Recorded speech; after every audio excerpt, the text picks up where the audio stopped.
Must look pretty for camera. My first guest is currently starring in the play The Ride Down Mount Morgan, which is at the Ambassador Theater right here in good old friendly New York City. But next month, he can be seen as Professor X in the much-anticipated new movie, X-Men. Please welcome Patrick Stewart.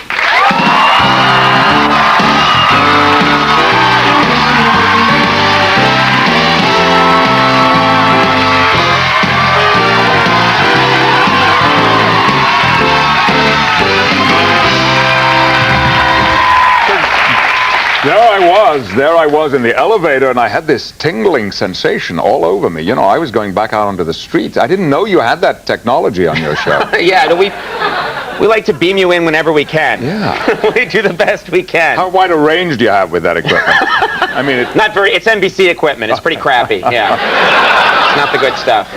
You know what's funny? I will admit to something right now. I am, and I think some people are, an actor like yourself who's been trained in the Shakespeare Company and Royal Shakespeare Company, and it's intimidating. It's intimidating, I think, to Americans like me. We think of you as don't we? We think of you a little bit as a very serious man, a man of bearing, a man of knowledge, a man of talent. Not these people. No, not them. But but then I find out I find out that you're a fan of Beavis and Butthead. No.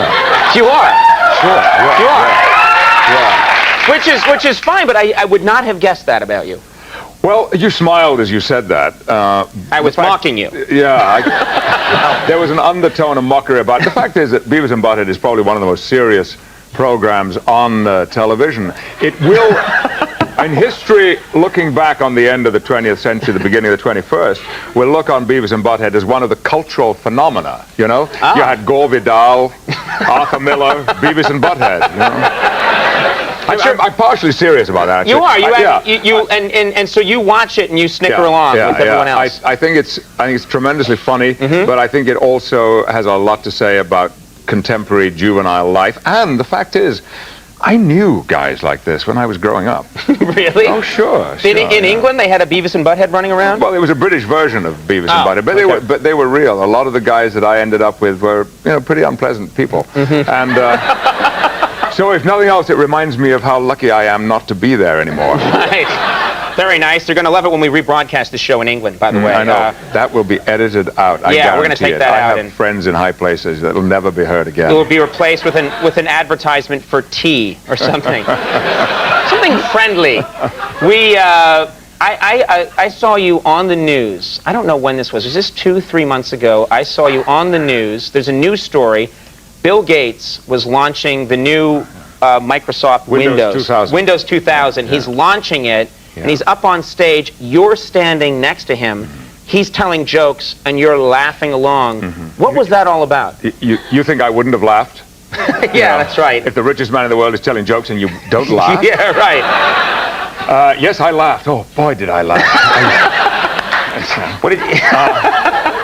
was this where you were hired, I guess? You were paid to be there as what? As it was a job. It was a job, yeah. And there are obvious associations between a role that I have played and the launch of a piece of high technology. Yes. But the charm of it was that he was so serious about the comedy and wanted to get it really good. He wanted to rehearse. I mean, we went over the lines over and over them because he was so determined to make a good impression with this. Is he a good comedian? He's a little dry. And a little... How much is he paying you? That's the nicest way I've ever heard someone say, no, he's no good.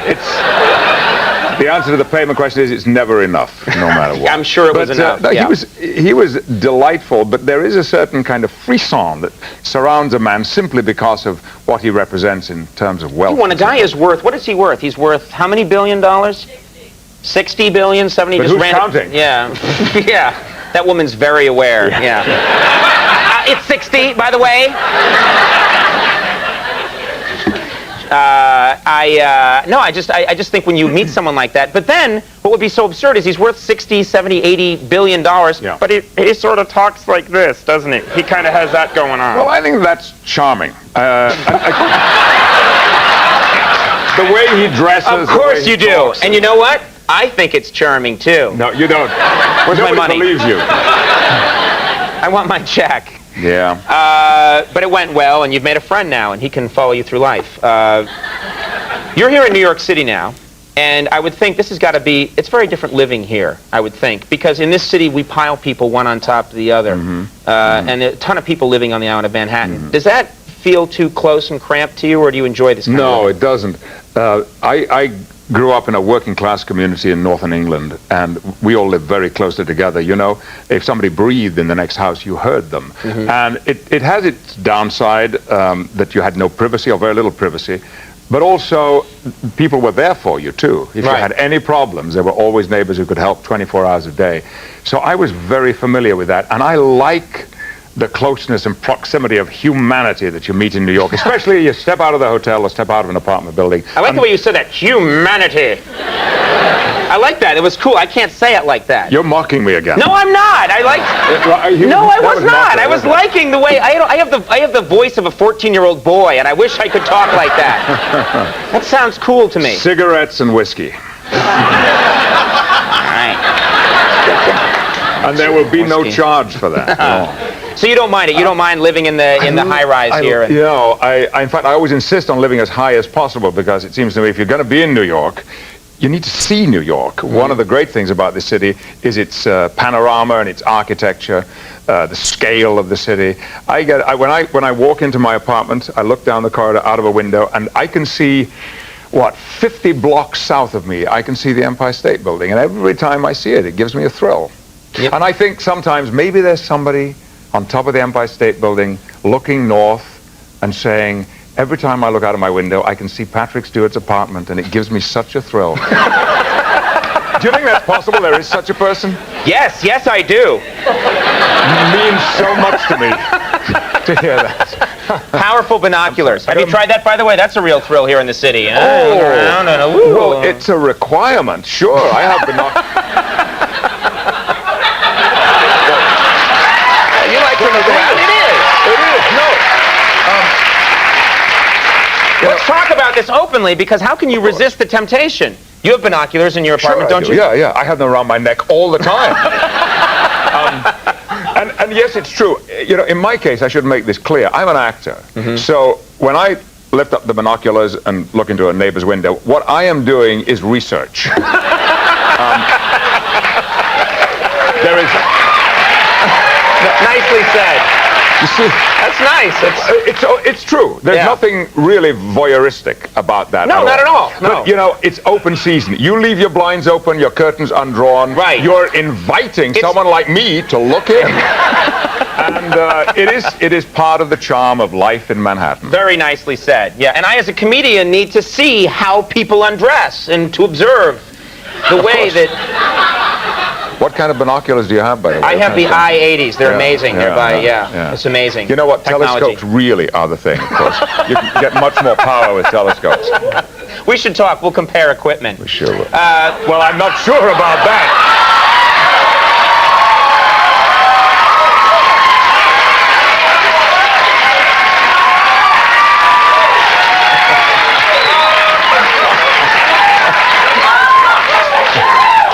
Patrick, I'd like to apologize right now for America. In England, they would just assume that they're going to compare equipment. I love these people. You know, yes, they're the best. I wasn't funny until I came to America. No, it's true. The United States, among other things, made me funny. Then I should go to England. The ride down Mount Morgan is at the Ambassador Theater. It's in New York City, and tickets are still available, so go see that show. And the X-Men, which everyone's talking about, this is much anticipated, July 14th. That's going to be a good movie. I think it's going to be terrific, yeah. Hey, thanks so much for stopping by. Great to have you here. Patrick Stewart, Julie Brown is coming up. We'll be right back.